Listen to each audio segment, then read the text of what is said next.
Morning बच्चों। SB public intermediate college के online कक्षा में कक्षा 12 के सभी बच्चों का फिर से स्वागत है। हमें उम्मीद है कि आप लोग इस चैप्टर का पहला टॉपिक, पहला भाग पार्ट 1 देखे होंगे और आपको पसंद आया होगा। यदि उसमें कोई भी कमियां समझ में आ रही हो तो कमेंट के माध्यम से हमें ज़रूर अवगत कराएं ताकि हम अपनी कमियों को दूर कर सकें। पिछले टॉपिक में बच्चों हम लोग पढ़े थे कि चार्ज क्या होता है या कितने प्रकार का होता है। इलेक्ट्रॉन थ्योरी चार्ज के बारे में क्या कहती है, आवेशों का क्वांटीकरण क्या होता है। इसी टॉपिक को आगे बढ़ाते हुए आज हम लोग कूलाम के नियम के बारे में डिस्कस करेंगे। थोड़ा सा पीछे का जो टॉपिक था आवेशों का क्वांटीकरण, उसको थोड़ा सा समझ लेते हैं और डीपली जाएंगे।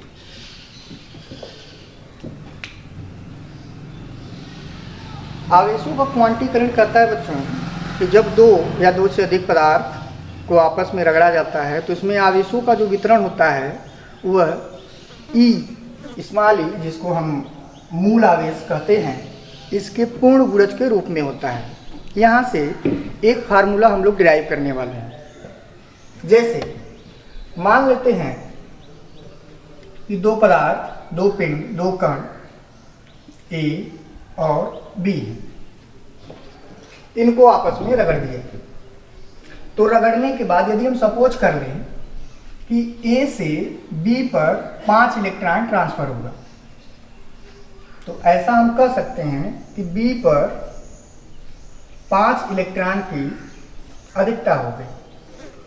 बी पर 5 इलेक्ट्रॉन की अधिकता हो। इसी तरह हम कह सकते हैं कि ए पर 5 इलेक्ट्रॉन की कमी हुई।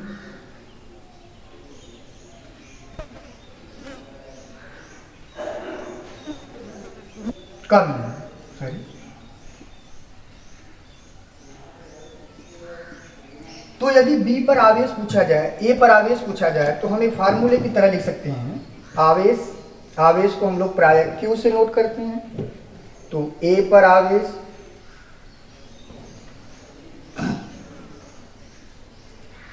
आवेश हम लोग लिख सकते हैं क्यू बराबर, आवेश को हम लोग क्यू से डिनोट करते हैं, कैपिटल क्यू, स्मॉल क्यू, कोई भी। तो क्यू बराबर 5e।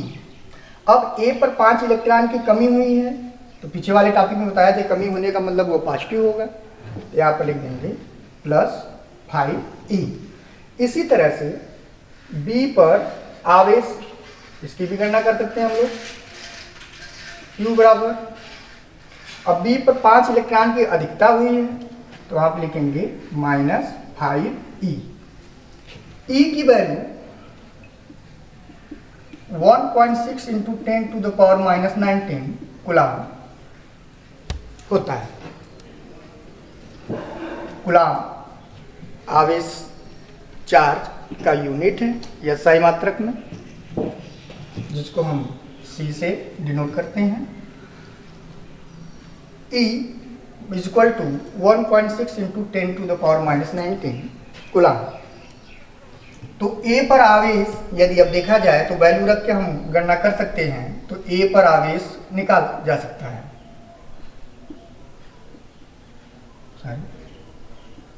Q = +5 × 1.6 × 10⁻⁻19 coulomb = 8.0 × 10⁻⁻19 coulomb positive में। इतना धन आवेश ए पर होगा। इसी प्रकार बी पर आवेश इतना ही होगा, लेकिन वह निगेटिव में आएगा क्योंकि बी पर 5 इलेक्ट्रॉन की अधिकता है। इस तरह से हम देख रहे हैं कि जब दो पदार्थों को आपस में, उदासीन पदार्थों को आपस में रगड़ते हैं तो उनमें इलेक्ट्रॉनों का जो आदान प्रदान होता है वह ई के पूर्ण गुणज के रूप में होता है। यहाँ पर हमने एक नंबर लेके बात की थी, 5 कुछ भी हो सकता है, पूर्ण गुणज में 5 6 कुछ भी।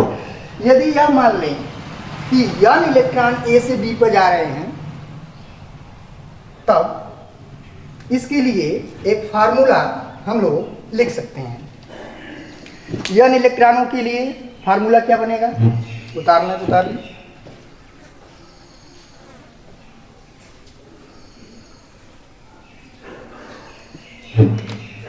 यदि यन इलेक्ट्रॉन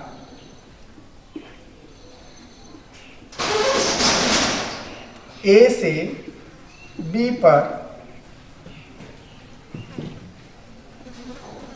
आए हूं तो ए पर आवेश,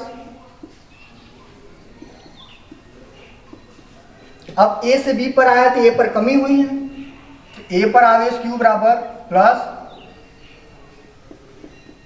यन ई, और बी पर आए हैं तो वहां पर अधिकता हुई होगी, तो बी पर आवेश Q equal to minus N ई। तो इसको हम एक ही साथ लिख सकते हैं, आवेश, इस केस में आवेश Q equal to plus minus N e, N इलेक्ट्रॉनों के लिए। यन कोई पूर्ण संख्या हो सकती है, जहां N equal to 1 3 dot dot dot कुछ भी हो सकता है।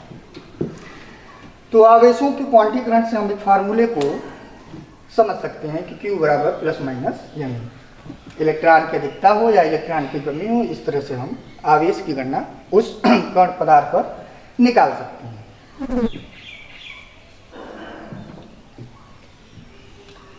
आगे के टॉपिक पे आते हैं।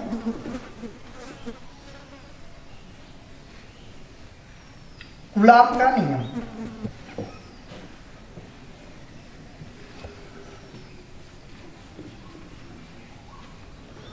सन 1785 ईस्वी में वैज्ञानिक कूलाम ने स्थिर बिंदु आवेशों के बीच लगने वाले बल को देखते हुए एक नियम, एक स्टेटमेंट दिए, जिसको हम लोग कूलाम का नियम कहते हैं। उन्होंने बताया यदि दो स्थिर बिंदु आवेश एक दूसरे से कुछ अल्प दूरी पर स्थित हों तो उनके बीच एक वैद्युत बल कार्य करता है। यह वैद्युत बल प्रतिकर्षण बल अथवा आकर्षण बल दोनों का हो सकता है। डिपेंड करता है कि आवेश की प्रकृति कैसी है।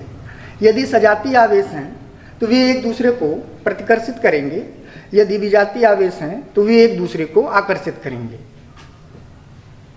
तो कूलाम का नियम कहता है कि दो स्थिर बिंदु आवेशों के बीच लगने वाला वैद्युत बल, जो कि आकर्षण बल या प्रतिकर्षण बल हो सकता है, यह बल दोनों आवेशों के परिमाणों के गुणनफल के अनुक्रमानुपाती और उनके बीच की दूरी के वर्ग के व्युत्क्रमानुपाती होती है। बाय फिगर इसको हम समझ सकते हैं, यदि दो चार्ज Q1 और Q2 एक दूसरे से स्मॉल r दूरी पर स्थित हों तो इनके बीच एक वैद्युत बल, एक कूलाम, इसे कूलामी बल भी कह सकते हैं हम लोग, एक वैद्युत बल कार्य करता है। यह वैद्युत बल दोनों आवेशों के परिमाणों के गुणनफल के अनुक्रमानुपाती होती है। स्टेटमेंट लिखना है तो लिख देते हैं। कूलाम का नियम क्या कहता है? इस नियम के अनुसार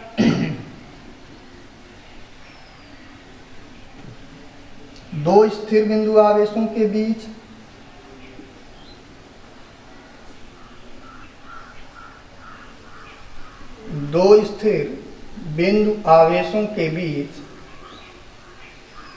एक वैद्युत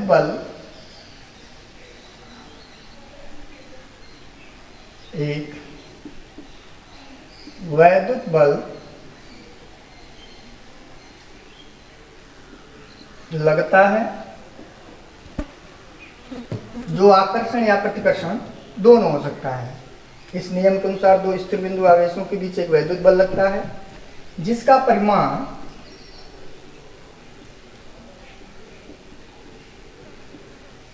या जिसका मान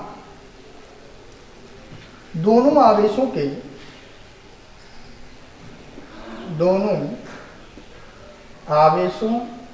के मात्राओं के गुणनफल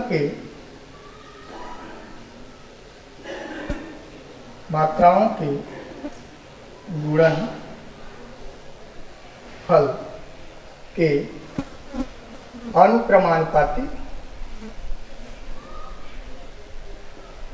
अनुक्रमानुपाती तथा उनके बीच की दूरी के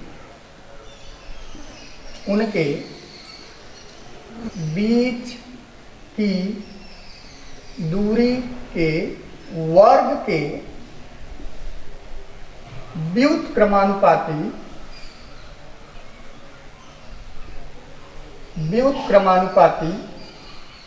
होती है।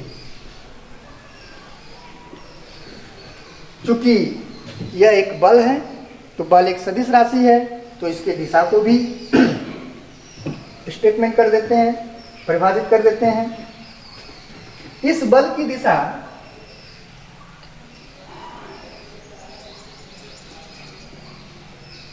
दोनों आवेशों को मिलाने वाली रेखा के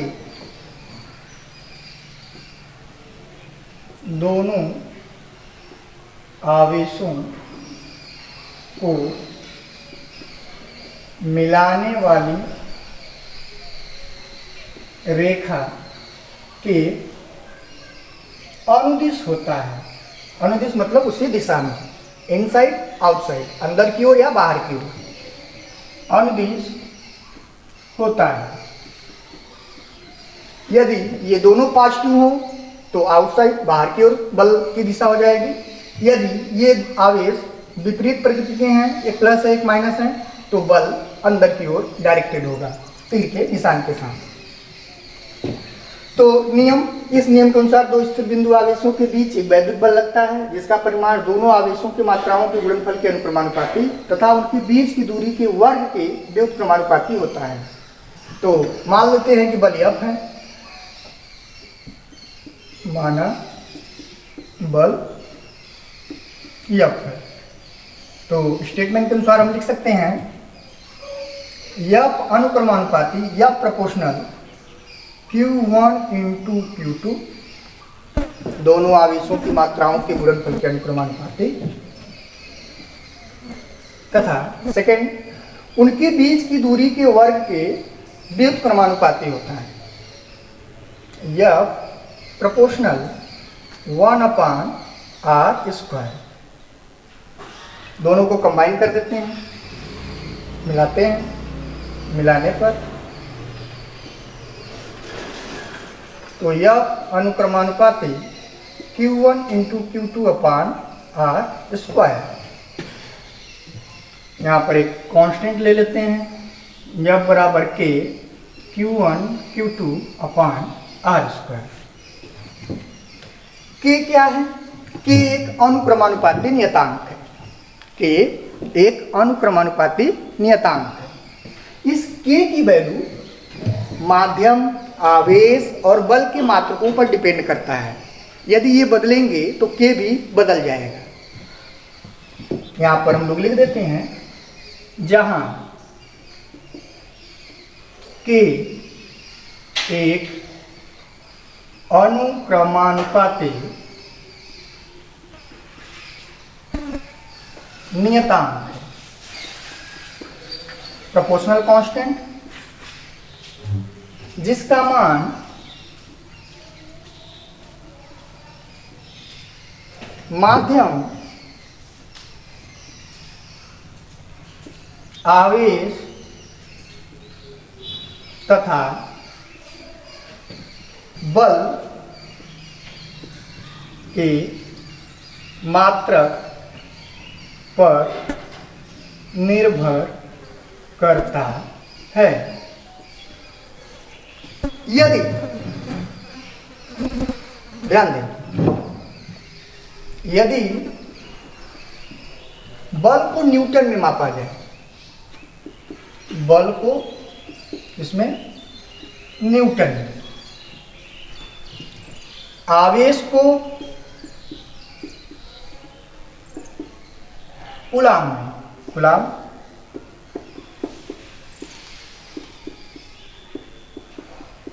और दूरी को, दूरी यानी कि r को मीटर में व्यक्त करें, मीटर में, तब और दोनों आवेश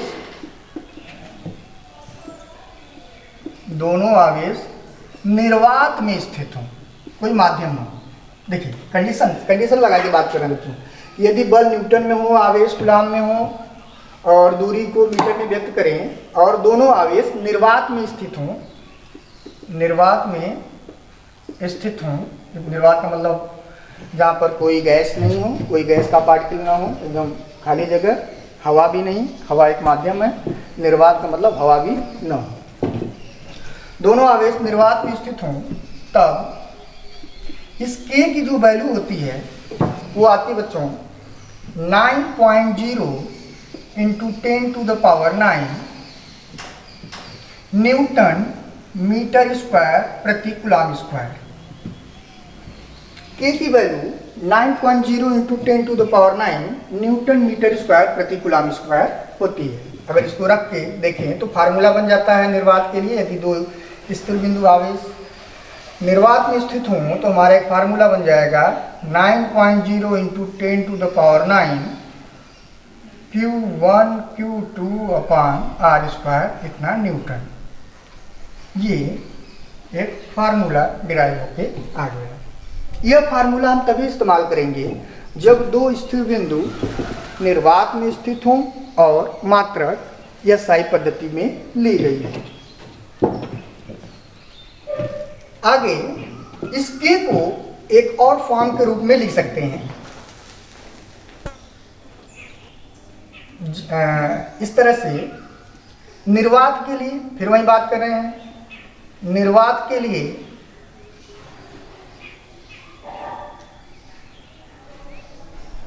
k = 1/4πε0, यही वैल्यू है आपका 9.0 × 10⁹ न्यूटन मीटर स्क्वायर प्रति कूलाम स्क्वायर।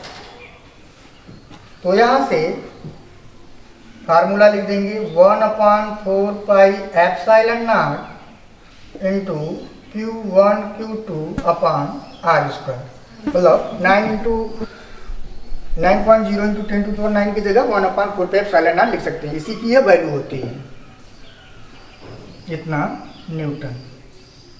ये फार्मूला निकल कर आ गया। अब एक नई राशि फिर आ गई, ε0। उसके बारे में बात कर लेते हैं। स्क्रीनशॉट लेना है तो ले लीजिए।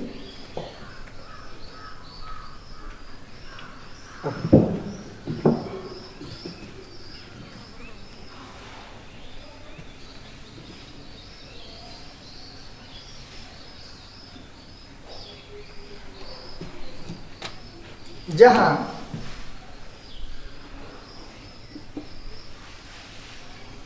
ε0 हम लिख देते हैं ε0 रहना, ε0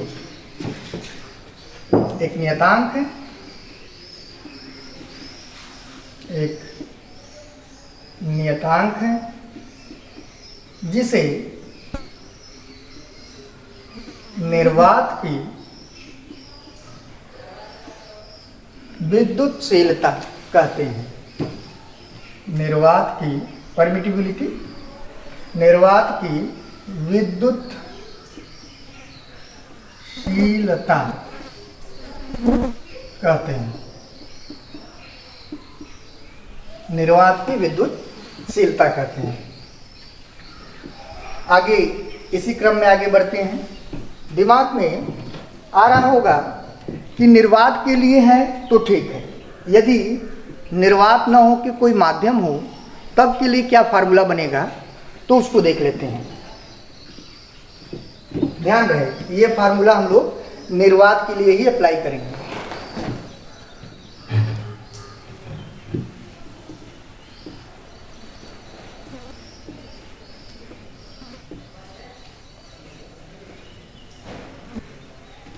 आगे के क्रम में यदि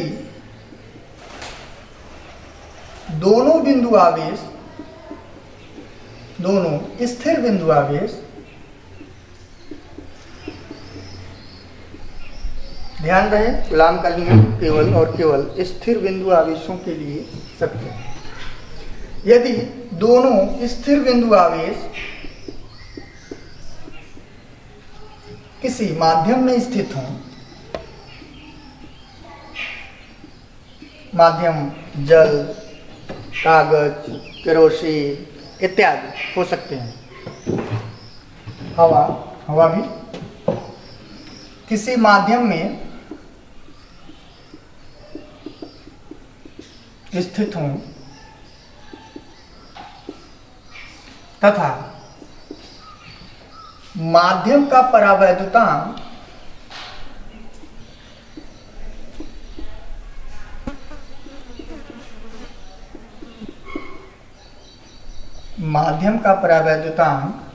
के हो, कैपिटल के, तब फार्मूला ये हो रहा है F इक्वल टू 1/4πε0 के, यहाँ पर अब के लिखेंगे, इंटू Q1 Q2 अपान R²। बाकी मात्र कैसा यूनिट में है तो न्यूटन ही, कोई दिक्कत नहीं है। इस तरह से अब देखिए यहाँ पर एक नया कांस्टेंट फिर आ गया, के क्या है, के माध्यम का परावैद्युतांक है। इसको हम आगे डिफाइन करेंगे, अभी फिलहाल इसके बारे में थोड़ा सा लिख लेते हैं। के क्या है, माध्यम का परावैद्युतांक है, माध्यम का परावैद्युतांक है। यह जितना अधिक होगा, यह एक प्योर एक शुद्ध संख्या होती है धनात्मक, यह 1 से कम नहीं होती है, इसका न्यूनतम मान 1 के बराबर होता है।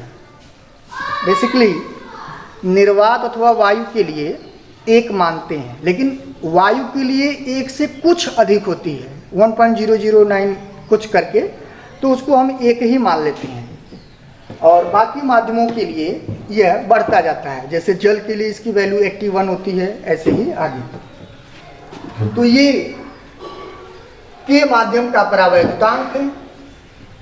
परावैद्युतांक परावैद्युत पदार्थों के लिए होता है। परावैद्युत पदार्थ यानी कि जो कुचालक पदार्थ होते हैं, कुचालक पदार्थ आप समझ ही रहे होंगे, जिसमें टाइटली बाउंड होते हैं इलेक्ट्रॉन अपने नाभिक से, न्यूक्लियस से, वे आसानी से उससे रिलीज नहीं हो पाते, जिसमें आवेशों का प्रवाह, जिसमें धारा का प्रवाह सुगमता से नहीं होती, ऐसे पदार्थों को हम लोग कुचालक या परावैद्युत कहते हैं। तो परावैद्युत पदार्थ का ही परावैद्युतांक होता है, यह एक शुद्ध संख्या होती है कि माध्यम का परावैद्युतांक है। यह सदैव, या यहाँ पे लिख लें, निर्वात या वायु के लिए, निर्वात या वायु के लिए इसका मान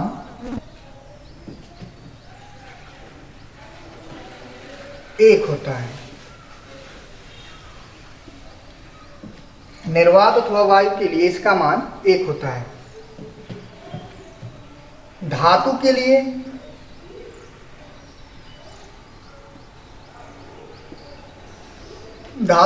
अनंत होता है। धातु के लिए अनंत होता है, याद रखना है ये सारी चीज। यह सदैव के का मान, ये इंपॉर्टेंट नोट में करके इसको आप लिख लेंगे जानने के लिए, ऑप्शनल नंबर में पूछता है। के का मान सदैव धनात्मक तथा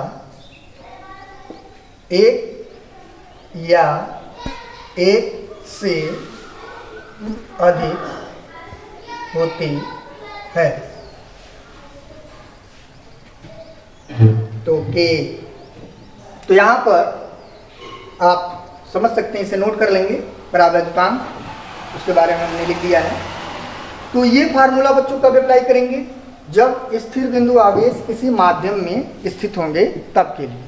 ये परावैद्युतांक दिया होगा क्वेश्चन में, उस तरह से हम लोग उसको रख के हल कर लेंगे। और बाकी 1/4 pi epsilon not numerical value आपको मालूम ही है, उसमें पुट कर देंगे, हो जाएगा। अच्छा, अब इसमें हम जो निर्वात के लिए फार्मूला लिखे थे, निर्वात के लिए क्या फार्मूला लिखे थे हम लोग? F = 1/1 मिनट, इसको फिर से नोट कर लेते हैं, उतार लीजिए इसे।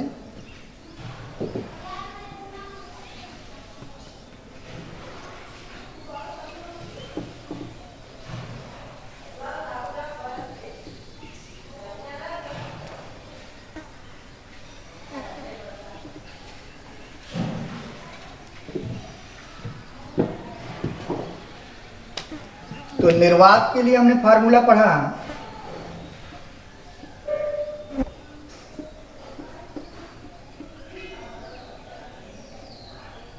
F = 1/4 pi epsilon not Q1 Q2/r²।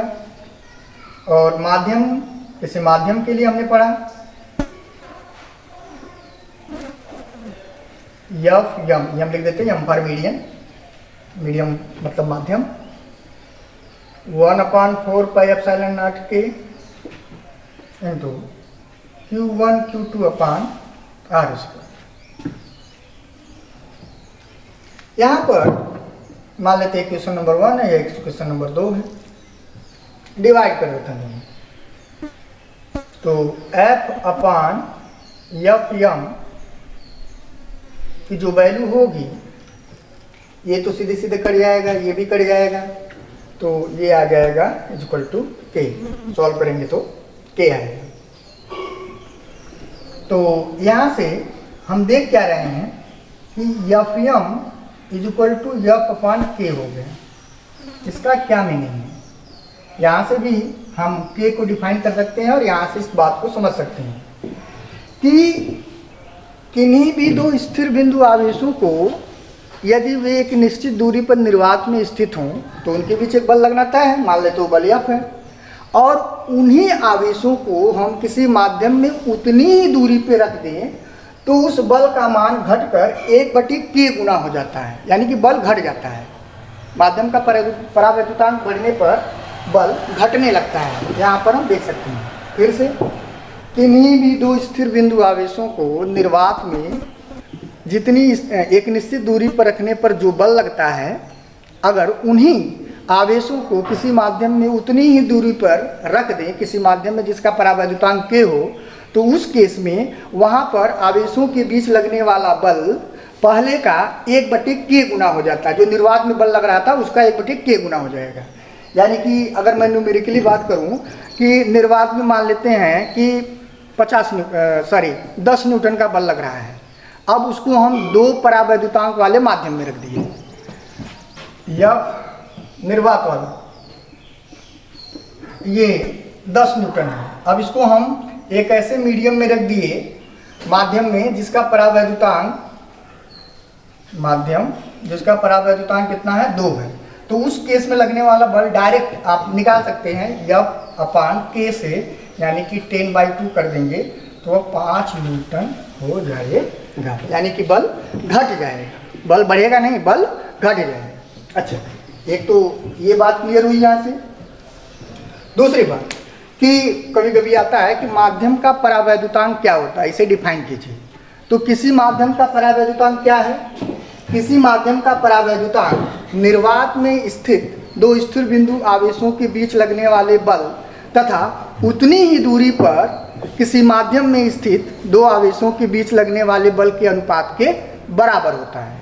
फिर से ध्यान देंगे, किसी माध्यम का परावैद्युतांक निर्वात में स्थित दो स्थिर बिंदु आवेशों के बीच लगने वाले बल तथा उतनी ही दूरी पर किसी माध्यम पर रखे उन्हीं आवेशों के बीच लगने वाले बल के अनुपात के बराबर होता है। इसको हमने 2 बार रिवाइज कर लिया, आप वीडियो सुन के इसका डेफिनेशन लिख सकते हैं। तो इसमें कोई दिक्कत नहीं होनी चाहिए, आराम से इसको आप नोट कर लेंगे। यहाँ पर एक बात और समझ लेते हैं हम लोग, फार्मूले हैं सब छोटे छोटे, इन फार्मूलों को आप लोग नोट करते रहेंगे। जिस तरह से निर्वात की वैद्युतशीलता होती है बच्चों, जिसको हम लोग लिखते हैं एप्सिलॉन नॉट, इसी तरह से किसी माध्यम की भी विद्युतशीलता होती है, उसको हम केवल एप्सिलॉन से ही व्यक्त करते हैं। तो ये जो इक्वेशन नंबर 2 है उसमें हम थोड़ा सा चेंजेस करेंगे। यदि माध्यम की विद्युतशीलता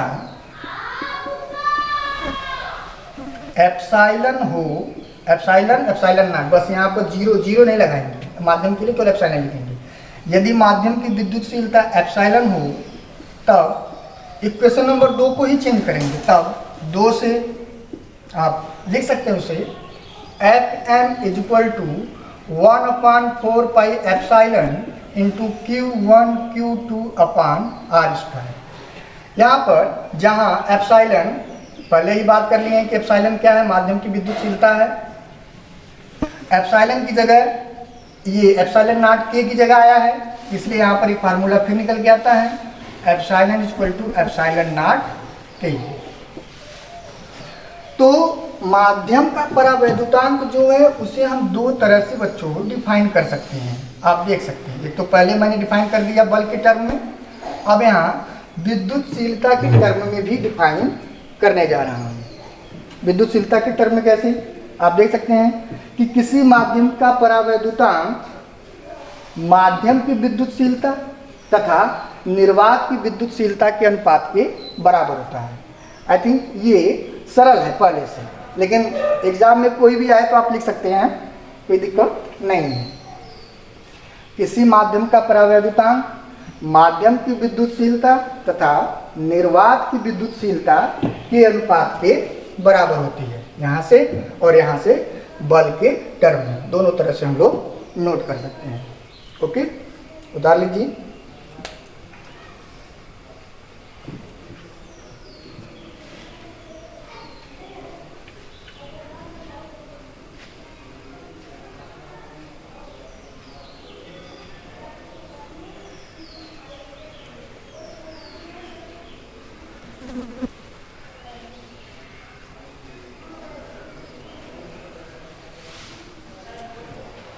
आगे के टॉपिक में देखते हैं एप्सिलॉन नॉट यानी निर्वात की विद्युतशीलता का आंकिक मान और उसका मात्रक बीमी सूत्र। एप्सिलॉन नॉट का आंकिक मान पहले निकाल लेते हैं।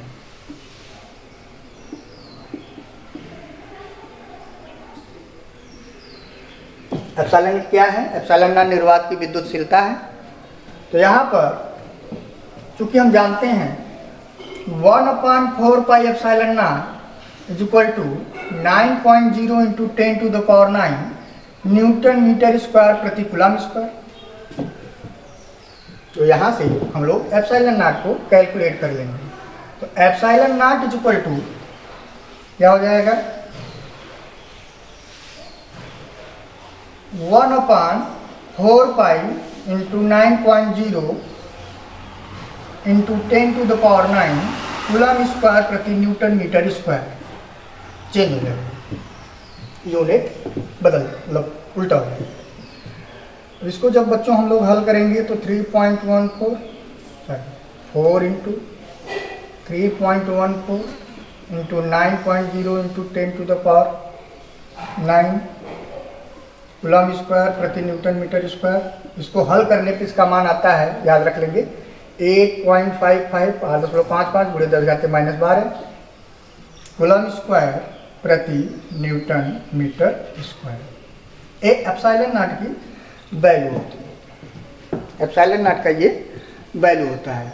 इसको हम लोग नोट कर सकते हैं।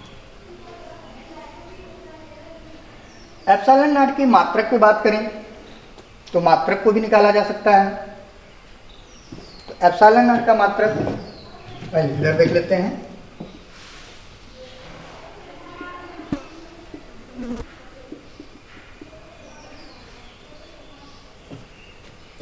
तो फार्मूले से लेते हैं।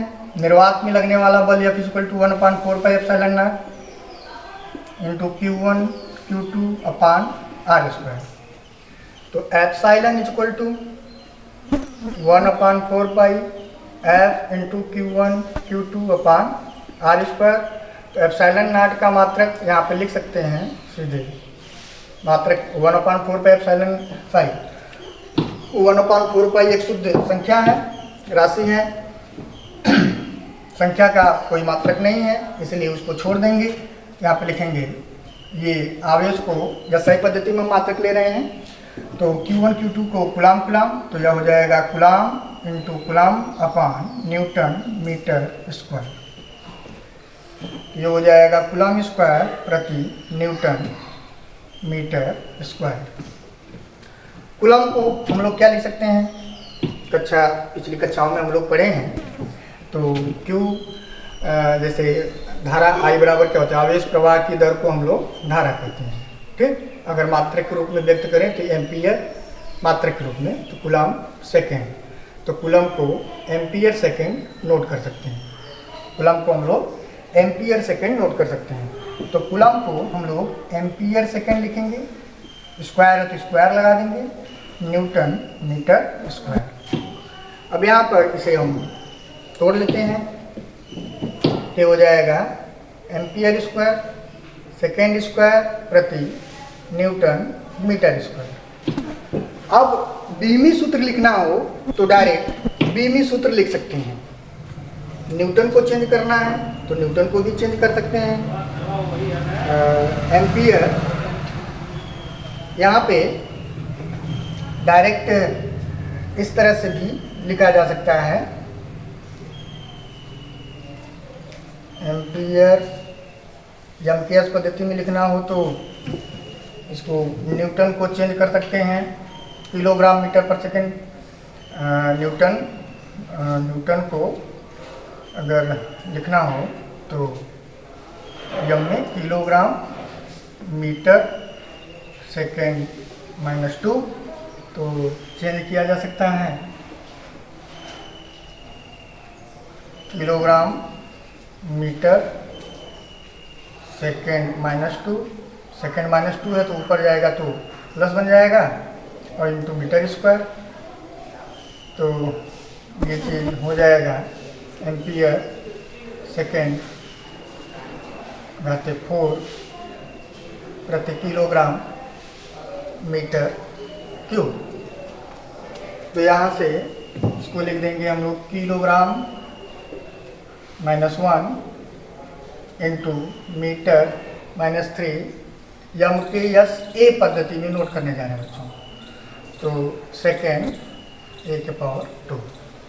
ये हो गया इसका मात्रक प्रति किलोग्राम या किलोग्राम इनवर्स मीटर -3 सेकेंड के घाते 4 एम्पियर स्क्वायर। इसके बीमी सूत्र को लिख दें तो यहाँ से बीमी सूत्र लिखना आसान होगा। तो किलोग्राम को लिख सकते हैं हम लोग यम, एल, मीटर को यल, सेकेंड को टी और एम्पियर को ए से। इस तरह से एप्सिलॉन नॉट का ये बीमी सूत्र हो जाता है। तो इस तरह से आज का टॉपिक कुलाम का नियम हमें उम्मीद है कि बच्चों आपको समझ में आया होगा। अगर इसमें कहीं भी त्रुटि हुई हो सकता है लिखने में, कहीं हो सकता है थोड़ा सा त्रुटि हो जाता है, तो आप कमेंट के माध्यम से आप हमें ज़रूर अवगत कराएंगे। और तब तक के लिए हम लोग आगे के वीडियो को देखेंगे, आगे की वीडियो को बनाते रहेंगे हम आपको लिए। आप पढ़ते रहिए, घर पे लॉकडाउन का पालन करते रहिए, घर पे रहिए, सुरक्षित रहिए, आराम से पढ़िए, कोई दिक्कत नहीं है। हम लोग ऑनलाइन माध्यम की सहायता से सभी क्लासेस चलाते रहेंगे। धन्यवाद।